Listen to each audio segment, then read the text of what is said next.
tiger, iconic symbol of the wild, and an apex predator that we fear and admire.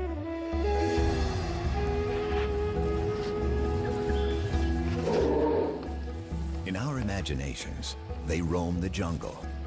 But today, many tigers have never even seen the wild. The vast majority of them spend their lives in captivity. Princess is an American tiger, a distant relative of her wild ancestors. She doesn't even know how to hunt. Most tigers in America aren't found in zoos. They're privately owned. There are more than twice as many of them as the highly endangered wild tiger. This could change if new legislation is passed that would ban the private ownership and breeding of tigers. What are the issues surrounding captive tigers in America? And what does the future hold for their wild cousins? Tigers are one of the world's most popular animals. Everybody loves to see a tiger at the zoo. Even the scientists who work around them are impressed by their majesty. Ron Tilson is the senior conservation advisor at the Minnesota Zoo and a renowned expert on tigers. He spent many years tracking and studying them in the jungles of Asia. My heart beats faster every time I see one. Yeah, there is, it's because they represent everything. They are the icon of Asian wilderness. They are the most powerful cat, the largest cat. They are, in my opinion, one of the most attractive cats. But it's also the fact that essentially we have evolved as a species with the tiger, and the tiger is one of the only animals on Earth that preys and eats people. And when a tiger looks at a human being, I think the tiger sees us for exactly what we are. We are nothing more than a piece of meat.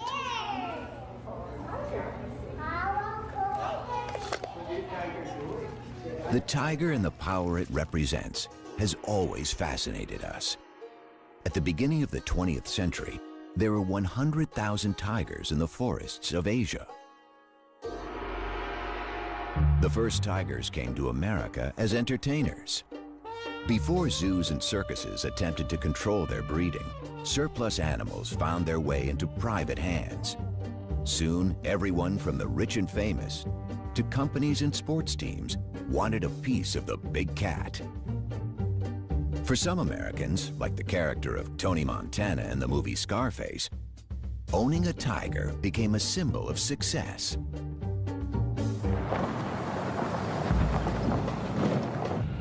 Martin Dins is a celebrity veterinarian and was one of the first to specialize in exotic animals. His talent and reputation led him to work for A-list stars like Michael Jackson and the magicians Siegfried and Roy. He witnessed firsthand the rise of the tiger population in America. The tiger pet phenomenon became a trend, I would say, in the early 60s. We could be driving in Beverly Hills and see a person driving a convertible with a tiger sitting up in the back seat. Or people owning a Jaguar, a big Jaguar, driving around in their Jaguar with it. There were no import restrictions. There were no restrictions on the sale out of a pet shop of these kind of animals. You know, a little tiger cub is nice and cute, so people thought it would be fashionable. It was unique. They could show it off, and it was trendy then. The pet tiger phenomenon may have existed briefly in other parts of the world, but it never had the dimensions it's taken on in America. In the 1970s, actress Tippi Hedren, the star of Alfred Hitchcock's The Birds, embarked on an unusual film project. She starred in the movie Roar, where actors and crew members rubbed shoulders with dozens of lions and tigers. I can't believe we did all that we were foolish enough to do it. So many of us were hurt. you know, that it was, insanity. It was truly insane here. Tippi Hedren radically changed. She converted the Roar movie set into the Shambhala Preserve, a sanctuary for abused and neglected big cats. Her strong stance against private ownership has drawn attention to the issues facing captive and wild big cats. In the wild, tigers are threatened by habitat destruction and human encroachment. They've been hunted and poached for their skins. Most of all, they suffered from the illegal trade of their parts for use in traditional medicine. 97% of the species have been wiped out over the last 100 years. And with only 3,200 wild tigers left, they are facing a total crisis. Well, just about everything has been tried, and just about everything has failed. Everyone is trying to think through how to go about making a future for tigers, and the bottom line is that we've failed in every example. There is no one place you can put your finger and say, aha, here's the magic formula on how to save tigers. Tigers have been on the endangered species list since it was established. In 1973, it became illegal to import tigers born in the wild. So the tigers living in the United States today are American, born and raised. The population of captive tigers has been steadily growing. In the wild, a female spends a couple of years teaching her 3 or 4 cubs how to hunt and fend for themselves. But in captivity, she can breed every year. Today, most American tigers are privately owned, and some people still keep them as pets. Susanna Kukol and Scott Shoemaker live in the small town of Pahrump, Nevada, with their 6 tigers. Hi, baby. I know. Mama's girl, huh? If your definition of pet is something you throw food at and it's nice and docile, okay, then that's not a tiger. That's my girl. That's my girl. Oh, that's my girl. In the cage, it's just fun. Outside, that's when it's like, okay, we are going for the walk, we are gonna go for the training. So outside is like you are in school. In the cage, it's, okay, it's their place, it's their home. Oh, somebody's being cute. So basically, that's the golden rule.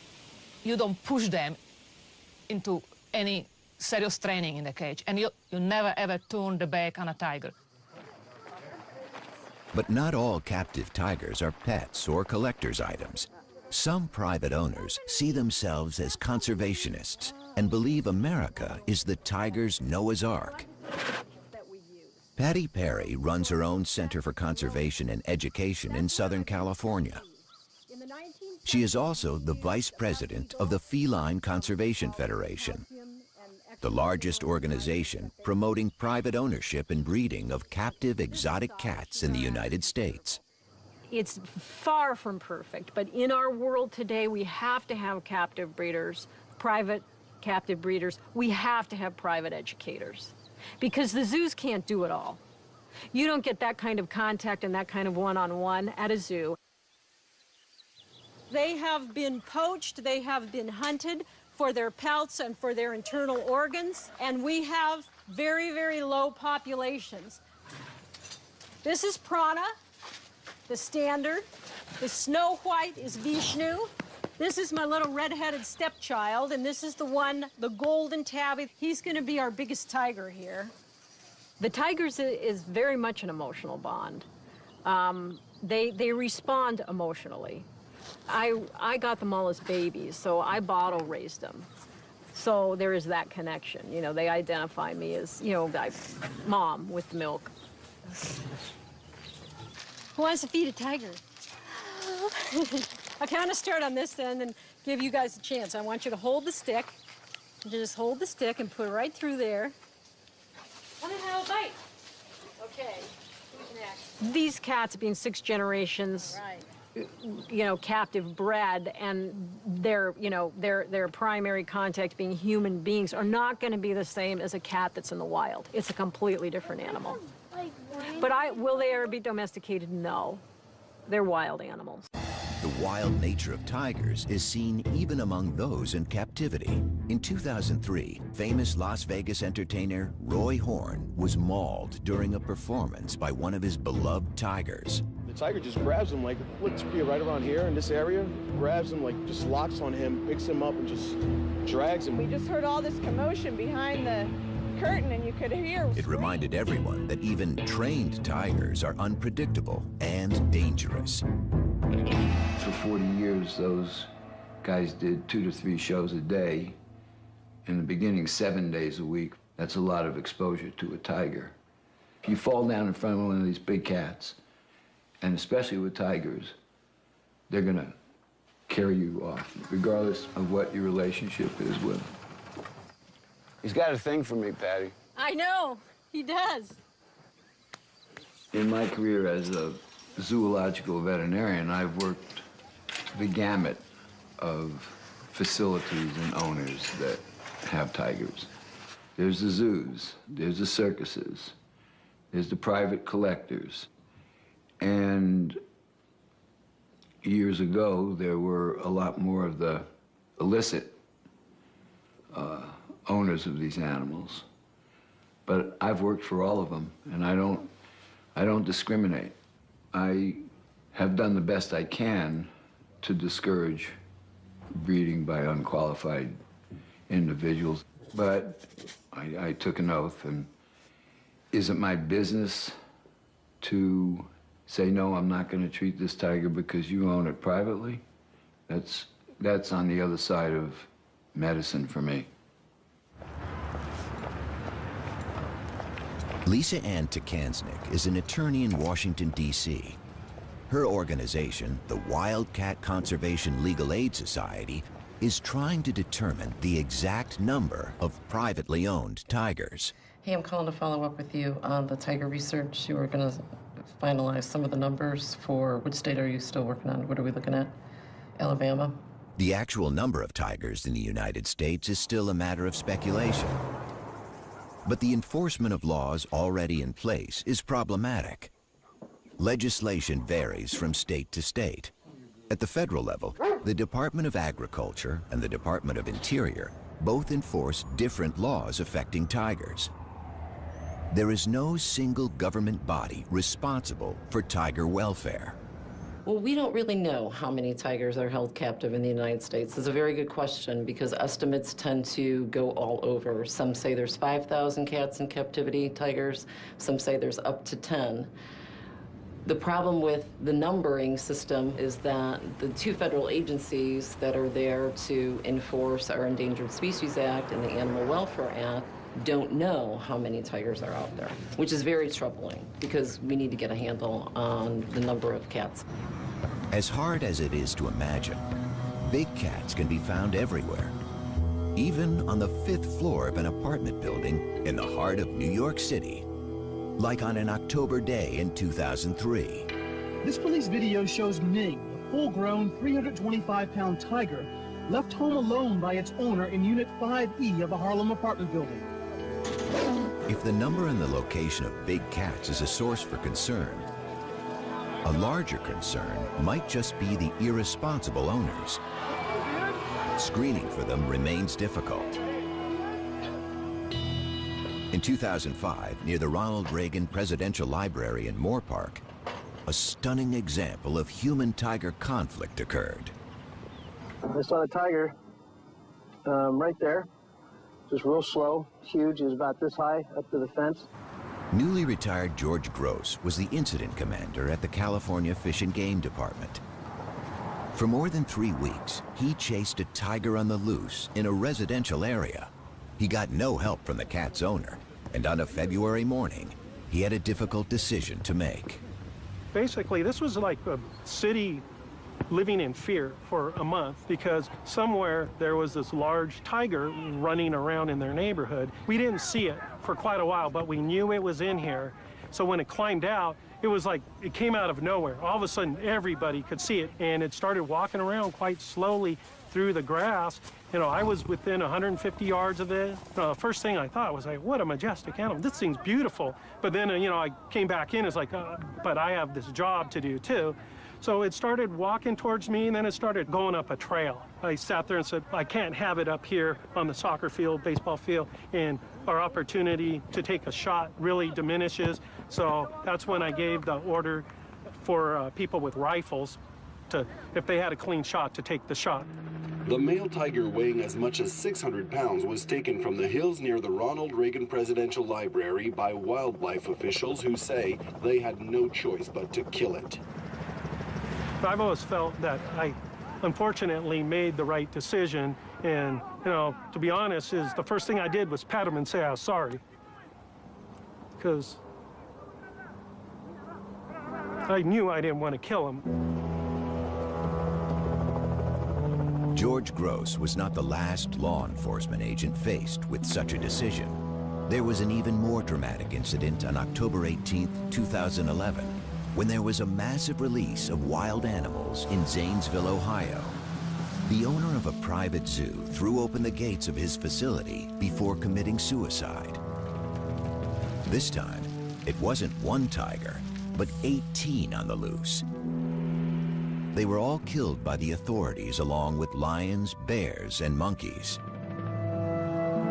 It probably will come to another tragedy before certain laws are either enforced like they should be, or new laws are going to have to be implemented. To have multiple situations happen because we're not moving on these issues is very tragic, and it's very sad, not only for the individuals, but the cats that are involved, because most of the time those cats are shot on site. I'd rather see us be in a proactive mode versus a reactive mode. Is it time to ban the private ownership of tigers and other exotic animals?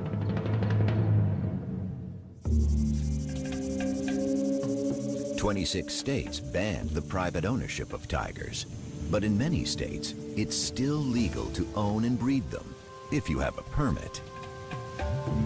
Stories of tiger cubs sold at swap meets or on the internet are galvanizing the movement to ban private ownership of big cats. And in Washington, a political and legal battle is underway. People can't believe that these animals are still being born to be sold as pets. And you can get them for any amount of money if you're foolish enough to pay. And when you see those little cubs, they're cute. But by the time they're 7 months old, they are tearing up your house and taking a pretty good chunk out of you, because they don't have a 400-pound mom to say, knock it off, nor do they have any siblings with whom to play. So you become the sibling, and they're tough. You're dealing with an apex predator. They are top of the food chain, one of 4 of the most dangerous animals in the world. And yet our government says that's okay, and they will even give a permit to have these apex killers in somebody's backyard. It's very wrong. Tippi Hedren decided that something needed to be done and contacted her congressman. She successfully proposed a new law to prevent taking big cats across state lines, but this was just the beginning. So I took a bill to Washington in 2003. It was simply to stop these animals moving from one state to another. And it took 2 years. It was called the Captive Wildlife Safety Act. It was sort of a precursor to the bill that I am ultimately, my goal is to have a bill that will stop the breeding of all of these animals to be sold as a pet or for financial gain. Tippi Hedren isn't alone in her quest to end the private ownership and breeding of tigers. Conservation organizations fear that the captive population of American tigers could contribute to the lucrative global trade in tiger parts for traditional medicines. For now, tiger farms in China and poaching are the main source of parts. To have a state law, and we have 50 states, banning breeding of tigers in captivity would be too problematic. And it's easier to make it a federal regulation. Then we don't have 50 different laws that could have as many different exemptions, so it's easier to do it at the federal level. The private ban is really focused on going after the individuals or these backyard breeders that are sort of out of the radar. Many private owners who have all their permits believe they have every right to keep tigers. Well, the possibility of a federal ban would be a nightmare. There are more and more and more restrictions all the time. All the time. More and more regulations and more restrictions. You have to, again, you have to be organized. You have to have lobbyists. You have to present your side of it to the right people. It's a political thing. It's a money thing. The organizations pushing for the ban are also concerned about tiger welfare. Even federal agencies have set very low standards of care. A 3-by-3 meter cage is the minimum requirement. Tammy Tees manages the Wildcat Sanctuary in Minnesota. She has heard countless stories of abused animals and careless owners. Most of the animals, including the tigers at the sanctuary, come from people who think a tiger would make a good pet. We hear all the stories. It got aggressive. It turned on me. I can't find vet care. I lost my homeowner's insurance. You know, I didn't know it'd get this big. I didn't know it'd eat this much. And we tell people a wild animal is not a pet, and it never should be kept as one. Titan behind me, that tiger was illegally owned and should have been seized under the state law. Had he been seized prior to that, his owner would still be alive today. Stopping people from acquiring and breeding tigers motivates animal rights defenders and conservationists, but private breeders defend their practice by saying that if tigers were to go extinct in the wild, it would be better to have captive tigers than none at all. This view is highly controversial. My question is, if you ban these animals, we can no longer keep and breed them, so they will be extinct in captivity. Now they go extinct in the wild. What have you accomplished? You killed the species.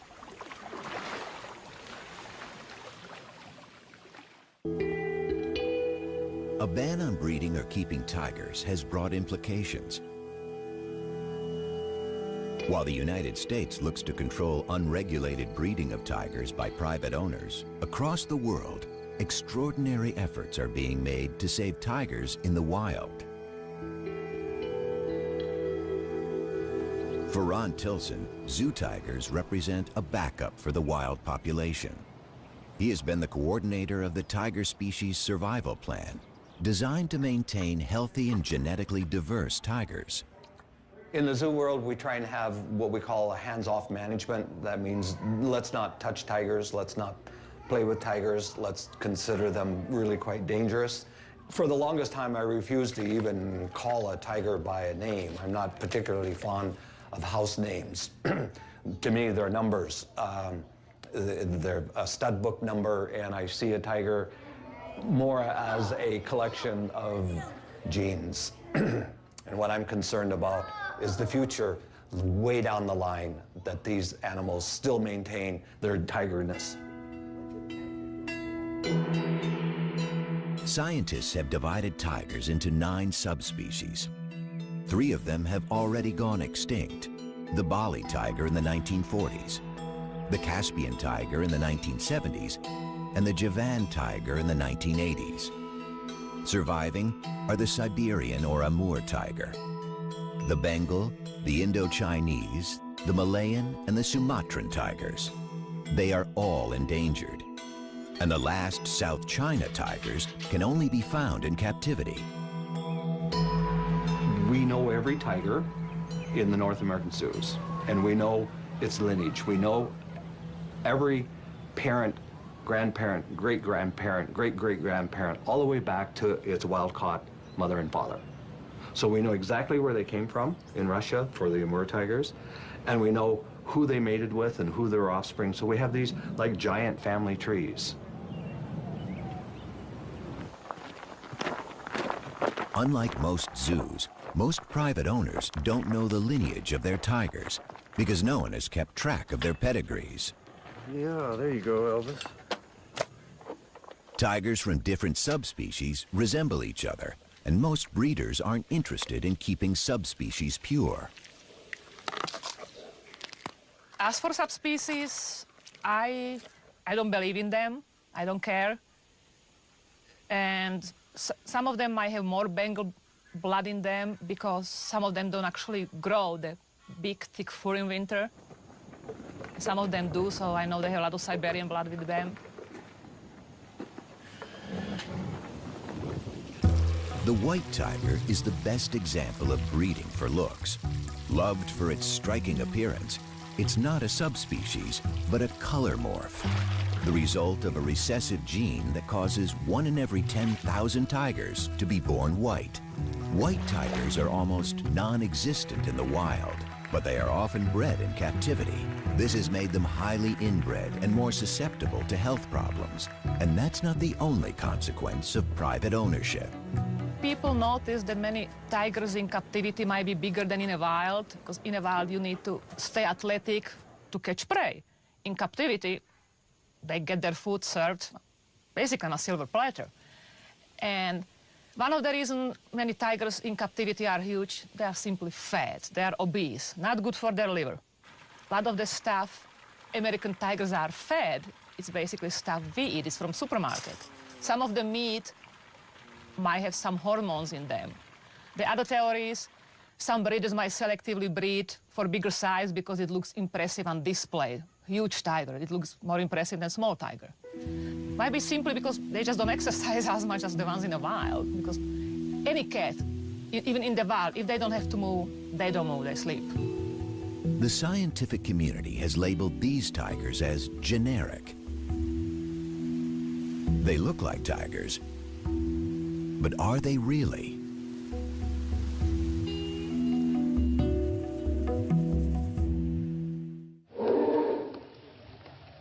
Tigers in the wild are generally solitary and secretive, coming together during the mating season and perhaps to share a kill.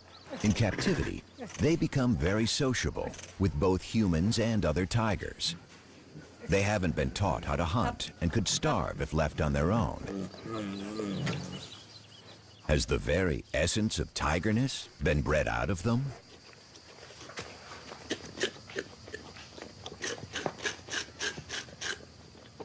What we do know about subspecies, legitimate subspecies, is that we know what their genetic makeup is according to molecular biology.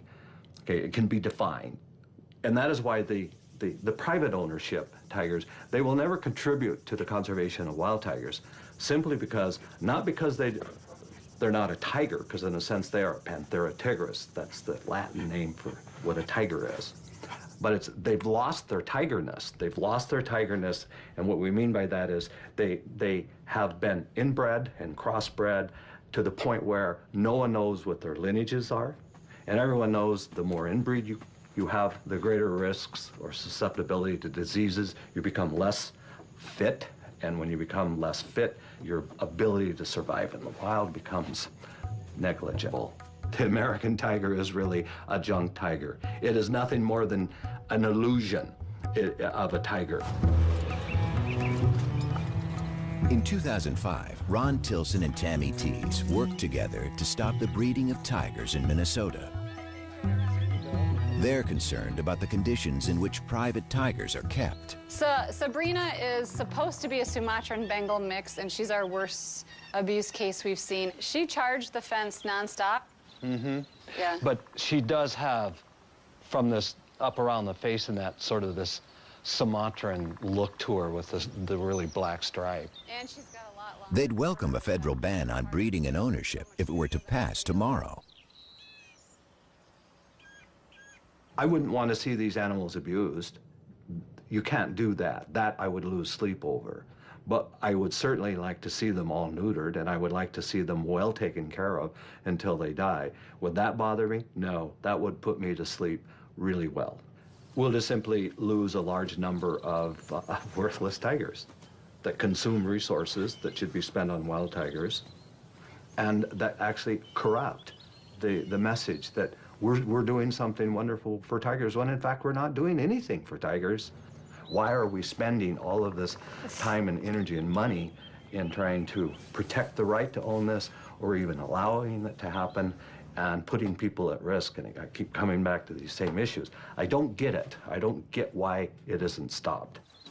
Conservationists have been reluctant to study or give any attention to American tigers. However, with the crisis in the wild, some of the scientific community are taking a closer look at these generic tigers. Stephen O'Brien is former chief of the Laboratory of Genomic Diversity at the National Cancer Institute. He's an authority on big cat genetics and evolutionary biology.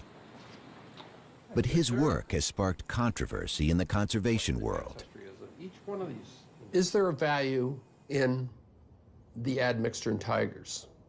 That is, tigers that have an ancestry that includes interbreeding between different subspecies. Of course there's a value in it. It's still a tiger. Most of the tigers in captivity are considered by my friends and colleagues to be junk because they're hybrids between different subspecies. And many of them are, but I wasn't sure how many. Stephen O'Brien's team has recently designed a method to determine the genetic makeup of big cats. So we used this DNA fingerprint technology that was developed to identify the difference between subspecies of tigers. And I said, if you take one of these tigers that we don't know, is it really a hybrid? Well, what we found was that many of them are indeed pure subspecies. They were either Bengal, or they were Amur, or they were Sumatran, or one of the living subspecies. I think the captive population should not be discounted. Good. Nice. The reassessment of these generic tigers has led to another exciting discovery. Not only are some of them purebred subspecies, they also have a rich genetic diversity, as rich as in the wild population. Since their ancestors were taken from the wild when tigers were thriving, some captive tigers have retained many characteristics, perhaps now lost in wild tigers.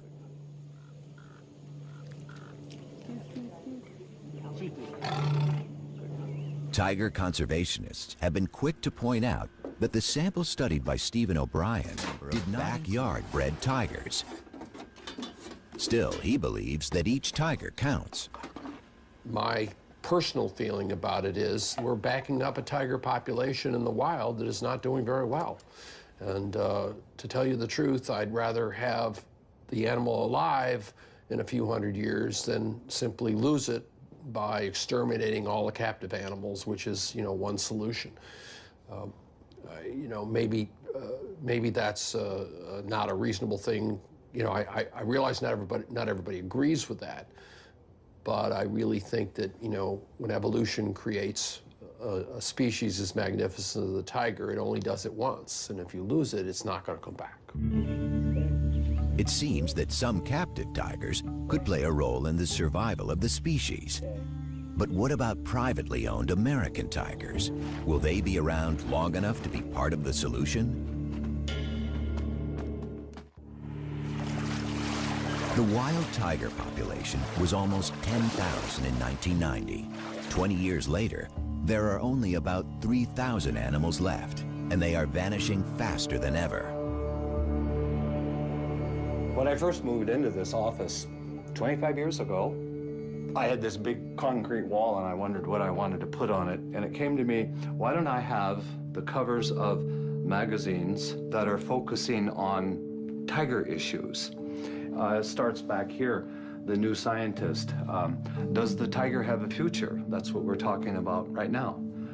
Too Late for Tigers in Wildlife Conservation magazine. Doomed, cover of Time magazine. The Last Tigers. Initially, I thought they were very interesting because it gave me a focus. But what happened was that this message just became such a common message. It's a little bit like the sky is falling down, the sky is falling down, and after a while, no one hears you calling. World leaders seem to be finally waking up to the dire future facing wild tigers. In November 2010, an international summit was held in St. Petersburg. The goal was to develop a strategy to save the wild tiger from extinction. Heads of state from the 13 tiger range countries set a target to double the population by 2022 and committed over 230 million euros. But is that enough? The threats facing the Asian big cat are many and serious. In August 2011, the U.S. Fish and Wildlife Service announced that it wanted to reinstate a permitting process to control the breeding of generic tigers. This would severely reduce the number of tigers bred in captivity. But for the proponents of a total ban on private ownership, things aren't moving fast enough on Capitol Hill. Along with private owners, the entertainment industry is lobbying to slow down the legislative process. I am very annoyed that this bill is in the status that it is. It's just up in the air right now because we can't, I am not going to buckle and say it's okay to breed these animals. It's a huge problem. Come on, Ace. Yeah, she's a little fat. She's getting old. You gotta maybe try the But tigers have created jobs and income. They appear in movies. They are still popular in circuses. And there's even an industry that's created a special diet for them. In these days of economic turmoil, a ban that would cost American jobs isn't easy for a politician to support. To be honest, I really don't know what the federal ban will do because like so many of the federal regulations and the state laws, there's going to be exemptions carved out of a federal ban on breeding tigers and other big cats. So the circus industry could be exempt, entertainment could be exempt. It'll be a very long process because there's a lot of money involved. From the professional's standpoint, it's a sensitive issue because they're being regulated out of the business. And well, from the owner's standpoint, it's a sensitive issue because they're attached to the animal. And they're emotional about it. Only recently, American tigers have come under scientific and legal scrutiny, and their fate raises many questions. But if the wild population is to double, animals bred in captivity will be required for the complex process of reintroduction. Even though conservationists have every reason to be pessimistic about there is still some hope. We're on the cusp of a new revolution in tiger conservation, and that is looking at reintroduction of captive individuals back into spaces where they once lived. The big issue is, can captive tigers actually go out and live and survive on their own in the wilderness areas? The honest answer to that is, don't know. There's some who say no, they have to be taught how to do this and they learn from their mothers and the mother can't teach them if there aren't natural prey. But in fact, all of these are little roadblocks. All of these can be taken care of and surmounted. Captive bred lions and cheetahs have been introduced into the wild in South Africa. This has encouraged Chinese officials. Today, South China tigers are being prepared in Africa for their reintroduction in China. Each generation will be released into a larger and wilder setting. They will learn how to hunt, teach their skills to their offspring, while having less and less contact with humans. But preparing tigers for their release is only half of the challenge. Experts know that wild tigers need space, and 250-kilo predators also need prey. Preserving the ecosystems of tiger range countries is as crucial as preserving the tigers themselves. That's why there are so few of these rewilding efforts. We need some new ideas if we're going to really realize the prediction of the St. Petersburg summit to double tigers in the wild. And one of the possibilities is to be exploring places where we can restore tigers. Central Asia, the former range of the extinct Caspian tiger, is a vast region with a sparse population. Countries like Kazakhstan and Uzbekistan did not participate in the St. Petersburg summit, but they are prime candidates for bold conservation initiatives. It's a habitat area which is very low in human density, which is important for reintroduction of tigers, which has the potential of being homes for tigers from different parts of the world. There are conservationists in these areas that I think, in fact, I know, would be very interested in hosting tiger reconstitution or reintroduction in those regions. For these programs to work, more tigers will be needed. The fate of thousands of privately owned tigers is being debated by scientists, lawyers, and politicians. So far, no one has asked for any of these tigers to be shipped overseas. Princess, look at mommy. Princess. There she is. Will the American tiger have the chance to play a role in the future of the species? That has yet to be determined. But perhaps one day, an American-born tiger will be set free to join its wild cousins.